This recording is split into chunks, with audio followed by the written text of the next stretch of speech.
अस्सलाम वालेकुम friends, hope you all are fine.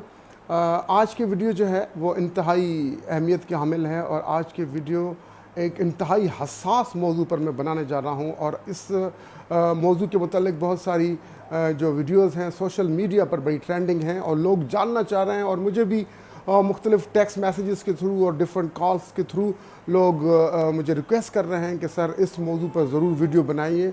तो मैं आज जिस मौजू पर वीडियो बनाने जा रहा हूँ वो है transgender persons protection of rights act 2018। इस एक्ट के मुतालिक कहा जा रहा है कि इस एक्ट के तहत जो है पाकिस्तान में, इस्लामी जमहूरिया पाकिस्तान में होमोसेक्सुअलिटी को लीगलाइज कर दिया गया है और हम जिन्स परस्ती को एक कानूनी हैसियत दे दी गई है। तो इस एक्ट का हम जायज़ा लेंगे और जानने की कोशिश करेंगे कि वाकई ऐसा हुआ है या नहीं हुआ, और वो लोग जो इस बिल के ख़िलाफ़ आवाज़ उठा रहे हैं वो कितने हद तक दुरुस्त हैं। दोस्तों, इस बात में कोई शक नहीं कि ये जो बिल पास किया गया है बड़ी ही चालाकी से पास किया गया है। और इसको बिल को नाम तो ये दिया गया कि ये बिल पास किया गया है ख्वाजा सराओं के हुकूक के मुतालिक, मगर इस बिल में कुछ सेक्शंस और कुछ क्लाजेस ऐसे डाल दिए गए हैं कि जिसके ज़रिए जो है वो पाकिस्तान में हम जिन्स परस्ती, होमोसेक्सुअलिटी को लीगलाइज करार दे दिया गया है। तो उन कंट्रोवर्शियल सेक्शंस को हम ज़रूर डील करेंगे, मगर इससे पहले आपको ये बताना भी ज़रूरी है कि ये एक्ट जो है ये पास हुआ है 2018 में। उस वक्त ये एक्ट जो टेबल किया था वो पीपल्स पार्टी के सेनेटर्स सैयद नवीद कमर, उन्होंने ये बिल जो है वो प्रपोज़ किया और इसको एडवोकेट किया, इसको सपोर्ट किया पीटीआई की डॉक्टर शीरी मज़ारी और अदर पीटीआई वर्कर्स ने, और इसको पास करने वाले अयाज सादिक, जिनका ताल्लुक पाकिस्तान मुस्लिम लीग नवाज से है। तो ये कहना कि इस हुकूमत ने ये बिल पास कर दिया और बाकी जो सारी अदर पॉलिटिकल पार्टीज़ हैं लाइक पाकिस्तान पीपल्स पार्टी और पीटीआई, उसको बरी इन पार्टीज़ को बरी ज़िम्मा करार देना, ये इंतहाई गलत होगा। क्योंकि हम तो पहले ही कहते हैं कि सियासी हमाम में सारे नंगे हैं और आप किसी को जो है वो ये नहीं कह सकते कि ये पार्टी जो है दूध की धुली हुई है। और देखें, पीटीआई ने तो इस पर रूल्स बनाए, जब भी कोई एक्ट बनता है तो उस पर रूल्स बनाए जाते हैं।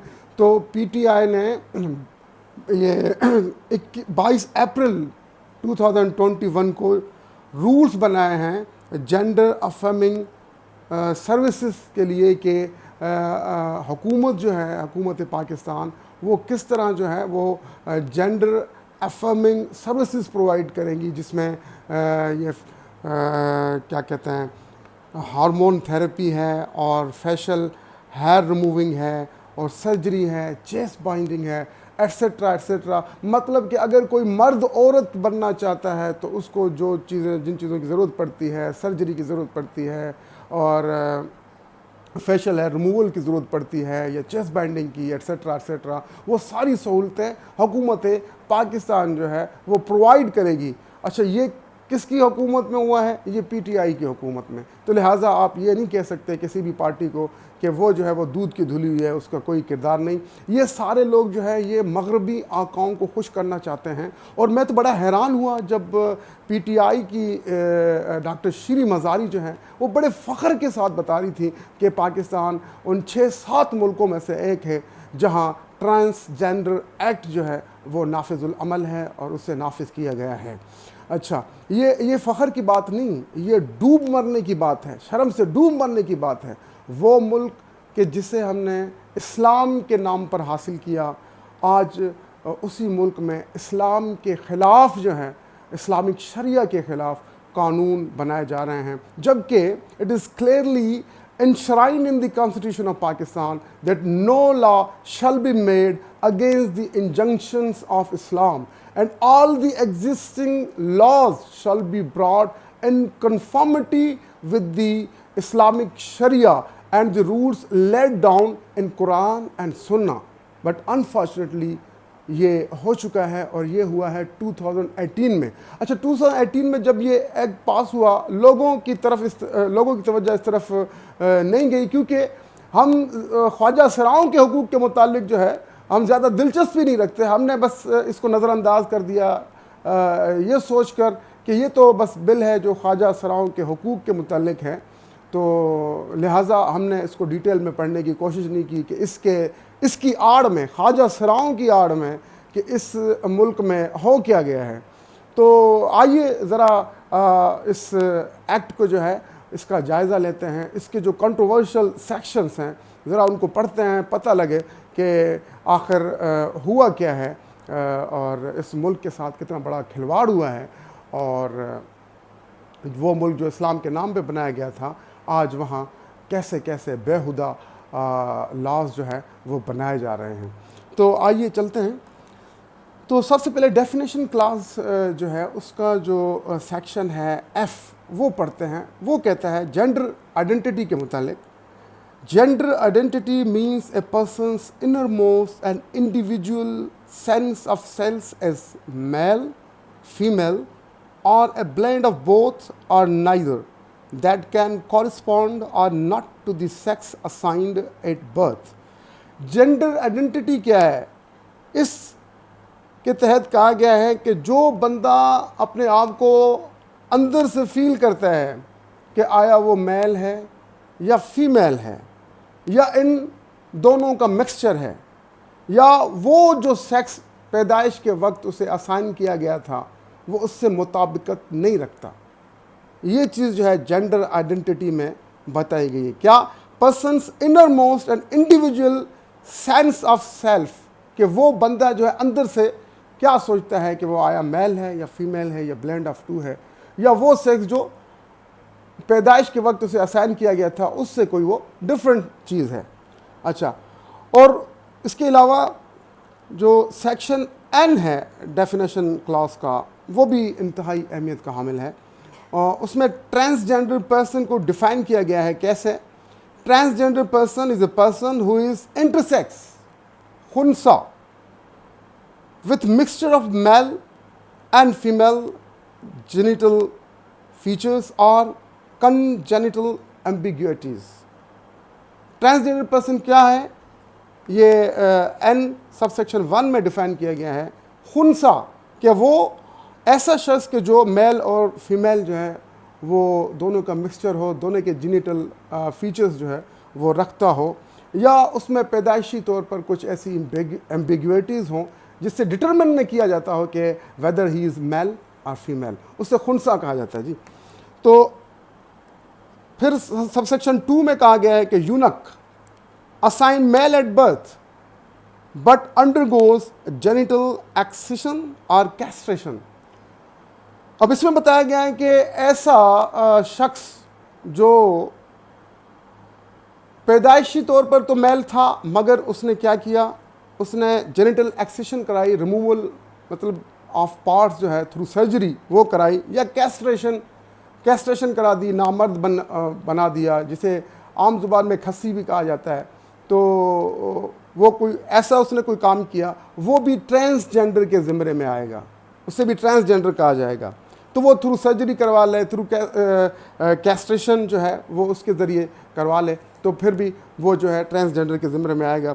अच्छा, तीसरा जो इसका सबसेक्शन है वो बड़ा ख़तरनाक है और बड़ा ही इम्पॉर्टेंट है। उसको ज़रा हम जब गौर से पढ़ेंगे तो बहुत सी चीज़ें क्लियर होंगी। A transgender man, transgender women, ख्वाजा सरा और एनी पर्सन। अब नोट कीजिए, एनी पर्सन, ये यहाँ ट्रांसजेंडर मैन, ट्रांसजेंडर वुमेन और ख्वाजा सरा के अलावा any person whose gender identity or general expression differs from social norms and cultural expressions based on sex they were assigned at the time of their birth. अच्छा, इस section में क्या कहा गया है कि ट्रांसजेंडर मैन या ट्रांसजेंडर मैन हो या मर्द हो या ट्रांसजेंडर औरत हो या ख्वाजा सरा या कोई भी ऐसा शख्स कि जो अपने आप को, जो हमारे जो सोशल नॉर्म्स हैं जिससे हमें पता लगता है कि ये बंदा मर्द है, ये बंदा ये औरत है, तो उनसे वो डिफ़र करता हो, सोशल नॉर्म से डिफ़र करता हो, कल्चरल एक्सप्रेशन से डिफ़र करता हो, और ऐसा बंदा जिसे पैदाइश के वक्त कोई और जेंडर असाइन किया गया हो, अब वो फील करता हो कि वो उनसे डिफरेंट है, वो भी ट्रांसजेंडर के ज़िम्रे में आता है, उसे भी ट्रांसजेंडर ही कहा जाएगा। अच्छा, अब चलते हैं आगे। Recognition of identity of transgender person. अब ट्रांसजेंडर पर्सन की जो आइडेंटिटी है उसकी रिकग्निशन कैसे होगी और वो कैसे अपने आप को रिकग्नाइज कराएंगे, उसके मुतालिक ये सेक्शन है। इसका 3 का सबसेक्शन 1 है, वो कहता है a transgender person shall have the right to be recognised as per his or her self perceived gender identity. अब ये देखें कितनी ख़तरनाक शिक इसमें शामिल की गई है कि जो अंदर से कोई भी बंदा फील करे, मतलब है वो मर्द मगर अंदर से उसे अगर फीलिंग्स आती हैं कि मैं तो मर्द नहीं हूँ और मैं औरत हूँ, तो वो जाए और अपने आप को, वो हो मर्द, अपने आप को औरत के तौर पर रजिस्टर करा सकता है। तो ये एक बड़ी ख़तरनाक शिक शामिल कर दी गई है कि मर्द जो है वो आसानी से औरत बन सकता है, अपने आप को औरत के तौर पर रजिस्टर करा सकता है। अच्छा, वो क्या, उसको किसी मेडिकल बोर्ड के तरफ जाने की कोई ज़रूरत नहीं, मेडिकल सर्टिफिकेट पेश करने की कोई ज़रूरत नहीं, बस जो अंदर से फीलिंग्स आ रही हैं वो अपना सेक्स खुद ही डिटरमिन करें और जाके नादरा में जाके कह दे कि मैं तो भाई मेल नहीं हूँ, फीमेल हूँ, तो वो उसको रजिस्टर कर लेंगे। देखें सेक्शन 2 जो है वो उसको क्या कहता है, a person recognise under subsection 1 जो ऊपर हमने पढ़ा, shall have the right to get himself registered as per self perceived gender identity with all government departments but not limited to NADRA. ऐसा शख्स जो अपने आप को अंदर से फील करता है, जो अपनी जेंडर जो है जो अंदर से फील करता है, वो नहीं जो बाज़ाहिर नज़र आ रहा है, जो अंदर से फील करता है, वो अपने आप को क्या करे, जाके न सिर्फ नादरा के साथ अपने आप को वो रजिस्टर करवा सकता है, बल्कि ऑल गवर्नमेंट डिपार्टमेंट्स के साथ वो अपने आप को रजिस्टर करवा सकता है। मतलब कि अगर मर्द है वो अपने आप को औरत रजिस्टर करवा सकता है, और अगर औरत है वो अपने आप को मर्द रजिस्टर करवा सकती है इस कानून के तहत। अच्छा, आइए इसका सबसेक्शन 3 पढ़ लेते हैं। सबसेक्शन 3 कहता है every transgender person being the citizen of Pakistan who has attend the age of 18 years shall have the right to get himself or herself registered according to self-perceived gender identity with NADRA on CNIC, CRC, driving license and passport। ऐसा transgender person जो 18 साल का हो जाए तो वो अपना self perceived identity, जो वो खुद समझता है कि मैं मेल हूँ या फीमेल हूँ, या फीमेल समझती है अंदर से कि मैं मेल हूँ, तो वो जो अपनी सेल्फ परसीव्ड आइडेंटिटी के तहत अपने आप को व्हेन ही और she attains the age of 18, तो वो अपने आप को रजिस्टर करवा सकती हैं नादरा के साथ, और नादरा और CRC और ड्राइविंग लाइसेंस, पासपोर्ट वगैरह पर अपने आप को, और ऐसे लोग ट्रांसजेंडर पर्सन्स जो हैं वो अपने आप को रजिस्टर करवा सकते हैं वो अपनी सेल्फ परसीव्ड आइडेंटिटी के तहत। अच्छा, और सबसेक्शन 4 कहता है transgender person already issued CNIC by NADRA shall be allowed to change the name and gender according to his or her self-perceived identity on CNIC, CRC, license and passport। अच्छा, न सिर्फ वो लोग कि जो 18 साल के हो चुके हैं ऐसे ट्रांसजेंडर, वो अपने आप को रजिस्टर करवा सकते हैं, बल्कि वो लोग कि जिनकी पहले रजिस्ट्रेशन हो चुकी है एज ए मेल और फीमेल, वो भी अगर चाहें इस कानून के तहत अपने आप को, वो चाहे किसी भी उम्र में, वो इस कानून के तहत अपने आप को चाहे जाके रजिस्टर करवाएं आइदर मेल, अगर अंदर से फील होता है कि वो फीमेल हैं तो जाके फीमेल रजिस्टर करवा लें, और अगर अंदर से फील होता है कि वो मेल हैं तो जाके मेल रजिस्टर करवा दें। तो ये चीज़, अब देखिए ये कितना ख़तरनाक जो है वो कानून पास किया गया है। इस कानून के तहत जो है, जो मैंने फील किया है वो ये है कि LGBTQ+ इसके एजेंडे को जो है वो इन्फोर्स करने की कोशिश की गई है, बड़ी होशियारी से, बड़ी एहतियात के साथ, और बड़ी स्मार्टली प्ले किया है वो लोग जो अपने मगरबी आकाओं को खुश करना चाहते हैं। तो ये LGBT क्या है? LGBT एक ये इंटरनेशनल कम्युनिटी है जो काम करती है for the rights of lesbians, gauge, transgender और बायसेक्सुअल, और उसके अलावा अब क्यू भी शामिल कर दिया गया है, जिसका मतलब होता है क्वेयर और क्वेश्चनिंग। भाई लेस्बियंस क्या औरत के साथ अपनी जिनसी तस्कीन पूरी कर सकती है? गेज कहा जाता है उन लोगों को मर्द के साथ अपनी जिनसी तस्कीन पूरी कर सकता है। और ट्रांसजेंडर, जैसे कि मैंने इस पर बहुत मुफस्सल गुफ्तगू कर चुका। और उसके अलावा बायसेक्सुअल जो है वो दोनों के साथ अपनी जिन्स जो मिल जाए, मर्द मिल जाए, औरत मिल जाए, ऐसे लोग होते हैं, तो वो अपनी जिनसी तस्कीन पूरी कर सकते हैं। और क्वेयर जो है ये बड़ा ही ख़तरनाक है। ये इन लोगों का कहना क्या है कि भाई कोई मिल जाए, चाहे मर्द मिल जाए, चाहे औरत मिल जाए, और कोई भी रिश्ता हो, वो बहन है, भाई है और माँ है, इंसान की जिनसी तस्कीन पूरी कर सकता है। इंसान के जो है वो इंसान को खुश करने के लिए पैदा किया गया है, लिहाजा वो चाहे जो सामने हो और कोई ऐसी फीलिंग्स आएँ तो वो उसके साथ जो है ये गलत काम कर सकता है। ये बड़ा ही ख़तरनाक अमल है। और रफ्ता रफ्ता अगर हमने इन चीज़ों को पनपने की इजाज़त दे दी इस्लामिक रिपब्लिक ऑफ पाकिस्तान में, आप देखिएगा कि हमारे सोशल नॉर्म्स जो हैं वो किस तरह नीस्त नाबूद हो जाते हैं, मट्टी में मिल जाते हैं। तो लिहाजा हमें होशियारी से काम लेना पड़ेगा। अब इसका इम्पैक्ट क्या होगा? अब देखिए, अब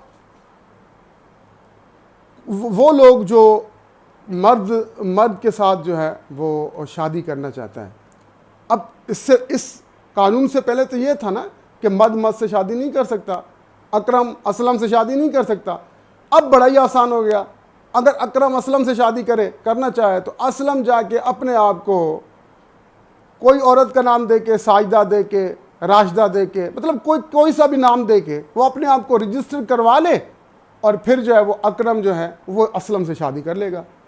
तो ये बड़ा ही ख़तरनाक आस्पेक्ट है इस जो transgender persons protection of rights act 2018 का। ये बड़ा ही ख़तरनाक रुख है और इसे हमें रोकना पड़ेगा। आप अपनी तरफ से कोशिश करें, जो अच्छा बोल सकते हैं अच्छा बोलें इसके ख़िलाफ़, जो अच्छा लिख सकते हैं अच्छा लिखें इसके ख़िलाफ़। और ये अगर हमने इस अमल को होने की इजाज़त दे दी तो हमारे सोशल इक़दार, सोशल जो नॉर्म्स हैं वो तो बिल्कुल ही मिट जाएंगे। इसका इम्पेक्ट क्या होगा? एक और इम्पेक्ट जो है वो ये है कि अब इसमें यह भी कह दिया गया है कि अगर कोई मर्द है और अपने आप को औरत रजिस्टर करवा लेता है तो वो फिर फीमेल के वॉशरूम्स में जा सकता है, जहाँ मर्द को अमूमी तौर पर एक्सेस नहीं होती, क्योंकि वो मर्द है। औरतों के लिए कुछ और जगहें मखसूस होती हैं, मर्द के लिए कुछ और जगह मखसूस होती हैं। तो वो ऐसे मर्द जो अपने आप को औरत रजिस्टर करवाएंगे तो वो भी वहाँ जा सकते हैं, और जाके अपने आप को वहाँ जाके जो है वो फीमेल वॉशरूम्स तक जो है वो यूज़ कर सकते हैं। तो इसके अलावा भी वो ऐसी मखसूस जगहें जो सिर्फ फीमेल के लिए मखसूस होती हैं, तो वो जहाँ वो ऐसे मर्द जो अपने आप को फीमेल रजिस्टर करवाते हैं तो वो जहाँ जाके फीमेल की मखसूस जगहों पर वो आसानी से जा सकते हैं। इसके अलावा देखें राइट ऑफ इनहेरिटेंस जो है, इस पर बड़ा देखिएगा कि उसके साथ क्या होता है। इस्लाम ने राइट ऑफ इनहेरिटेंस जो है वो उसका एक लॉ दिया हुआ है कि भाई जो है उसको ज़्यादा हिस्सा मिलता है और बहन जो है उसको भाई से रिलेटिवली कम हिस्सा मिलता है। अब वो औरत क्या करेगी? अगर वो चाहती है कि वो भाई के जितने ही हिस्सा ले तो वो क्या करेगी? अपने आप को जाके मर्द डिक्लेयर करवा दे। जब मर्द डिक्लेयर करवा दिया तो वो तो भाई बन जाएगी, तो भाई वाला ही हिस्सा उससे मिलेगा। और अगर ये ऐसा होता है तो ये अल्लाह के दिए हुए कवानीन में दखल अंदाजी है। अल्लाह के दिए हुए वरासत के कानून में, अल्लाह के रसूल के दिए हुए वरासती कानून में दखल अंदाजी है। और अगर ऐसा होता है तो इसके नताइज जो हैं बड़े ही ख़तरनाक होंगे। अच्छा, अब देखिए इस एक्ट का फ़ायदा उठाते हुए हुआ क्या है जब से ये एक्ट पास हुआ है, ये 2018 में पास हुआ है, वावेला तो अभी लोगों ने मचाना शुरू किया है, उस वक्त तो हम सोए हुए थे, हमारी बदकिस्मती। तो उसके तहत हुआ क्या है, जब से ये बिल पास हुआ है तो नादरा को जिन्स की तब्दीली की दरख्वास्तें मौसूल होना शुरू हुई। तो एक अंदाजे के मुताबिक 29,000 दरख्वास्तें मौसूल हुई नादरा को जिन्स की तब्दीली की। उनमें से 16,530 मर्दों ने अपनी जिन्स औरत में तब्दील कराई, जबकि 15,154 औरतों ने अपनी जिन्स जो है मर्द में तब्दील कराई। और जबकि देखिए ये लॉ बना था ख्वाजा सराओं के लिए। ख्वाजा सराओं की कुल 30 दरख्वास्तें मौसूल हुई, जिनमें से 21 ने मर्द के तौर पर और 9 ने औरत के तौर पर अपने आप को इंदराज कराया। अच्छा देखिए, ये लॉ बना था ख्वाजा सराओं के हुकूक के लिए, मगर दुख के साथ कहना पड़ता है कि ख्वाजा सरा खुद सरापा एहतजाज हैं इस लॉ के ख़िलाफ़ और सड़कों पर हैं। तो वो खुद एहतजाज कर रहे हैं कि इस लॉ के आड़ में तुमने ये कर क्या दिया है। तो ये एक गलत चीज़ हुई है। अब देखिए, अगर कोई अपने आप को जिनसी तौर पर तब्दील करवाना चाहता है या अंदर से उसे फील होता है, कोई ऐसी फ़िज़िकल चेंजेस रूनुमा हो रही हैं, फ़िज़िकल चेंजेस के जिससे उसको लग रहा है कि वो अब मेल नहीं रहा और फीमेल बन गया है, या फीमेल को लगता है कि वो मेल जो है वो बन गई है, तो ये खुद डिटरमिन जो है उसको तो नहीं किया जा सकता ना, कि खुद जाके फिर ऐसे। तो यही आप देखें कि क्या हुआ है अब तक। तो सेनेटर मुश्ताक अहमद जो है, उन्होंने बड़ी एक अच्छी तजवीज़ दी। उन्होंने कहा कि ये एक ऐसा शख्स है जिसे खराज तहसीन पेश किया जाना चाहिए। ये 2018 से जब से ये बिल पास हुआ है और ये एक्ट बना है, ये इसके ख़िलाफ़ आवाज़ उठा रहा है। तो उसने तरमीम के लिए दरख्वास्त दी है कि इसमें तरमीम की जाए, क्योंकि देखिए आप सेल्फ परसीव आइडेंटिटी के तहत अपना सेक्स डिटरमिन नहीं कर सकते, बल्कि एक मेडिकल बोर्ड बैठना चाहिए। जो शख्स अपने आप को कहता है कि मुझ में कुछ ऐसी फ़िज़िकल चेंजेस आ रही हैं कि जिससे मुझे लगता है अब मैं मेल जो है वो नहीं रहा, या अब मैं फ़ीमेल नहीं रहा, तो उससे क्या कि वो एक मेडिकल बोर्ड बनाया जाए जिसमें एक मर्द सर्जन हो, औरत सर्जन हो, और उसके अलावा जो है माहिर नफ्सियात शामिल हों, जो डिटरमिन करें कि वेदर ही और शी इज़ मेल और फीमेल, और इसका क्या सेक्स है, और इसको सेक्स को डिटरमिन करने के लिए एक बाकायदा बोर्ड बैठना चाहिए। और बरतानिया में भी ऐसे होता है कि अगर कोई अपनी जेंडर तब्दील करवाना चाहता है और वो कहता है कि मुझे फ़ील होता है कि मैं मर्द नहीं, मैं औरत हूँ और मुझे कोई फ़िज़िकल चेंजेस ऐसी आ गई हैं, तो बाकायदा से बोर्ड बैठता है जो 2 साल तक उस बंदे को अंडर ऑब्जर्वेशन रखता है, और ऑब्जर्वेशन के बाद वो अपना फ़ैसला सुनाता है कि ये शख्स जो है ये मेल है या फीमेल है। मगर यहाँ हमारे पास जो है इसको मुकम्मल तौर पर जो है वो एक बंदे का राइट, एक बंदे को सौंप दिया गया है कि वो अपनी सेक्स खुद डिटरमिन करे। तो ये लिहाजा ये एक गलत बात है। तो हमें चाहिए कि हम इस अमल को रोकें जितना हो सके, इस अमल को रोकें। और ये भी बता दूं कि ये जो अमल अब आज से ये जो अमल जो शुरू हुआ है, तो इसके तहत जो है आप देखें कि हम जिस परस्ती को फ़रोग़ हासिल होगा, और अगर हमने ये चीज़ें अलाउ कर दी, आप देखें हम पर वैसे भी ज़मीनी और आसमानी आफतें आ रही हैं। अब आप देखें क्या हुआ, ये जो बारिशें हुई और कितने लोग जो हैं वो इंटरनली डिस्प्लेस्ड पर्सन्स हैं और बेघर हो गए बहुत से लोग, और लोग डूब गए सैलाब में। ऐसी बारिश, अनप्रेसिडेंटेड बारिश हुई जिससे जो है बहुत नुकसान हुआ है। ये क्या है? अल्लाह की तरफ से एक तंबीह है, एक वार्निंग है, मुसलमानों सुधर जाओ मुसलमानों, और अपना किबला दुरुस्त करो, और अल्लाह के मुतय्यन किए हुए कवानीन उनमें दखल अंदाज़ी मत करो। तो लिहाजा हमें चाहिए कि हम इस बेहुदा कानून के ख़िलाफ़ ज़रूर आवाज़ उठाएं और अपनी भरपूर कोशिश करें कि इस कानून को सिरे से ख़त्म ही कर देना चाहिए, और एक नया कानून, अगर आप ख्वाजा सरा को राइट्स देना चाहते हैं, हम उनके हक़ में हैं, उनको राइट्स देने चाहिए।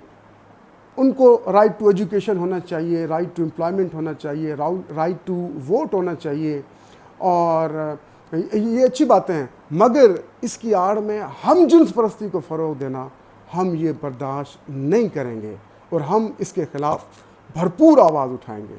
उम्मीद है आप सब लोग इस जहाद में शामिल होंगे और इस एक्ट के ख़िलाफ़ ज़रूर आवाज़ उठाएंगे। शुक्रिया।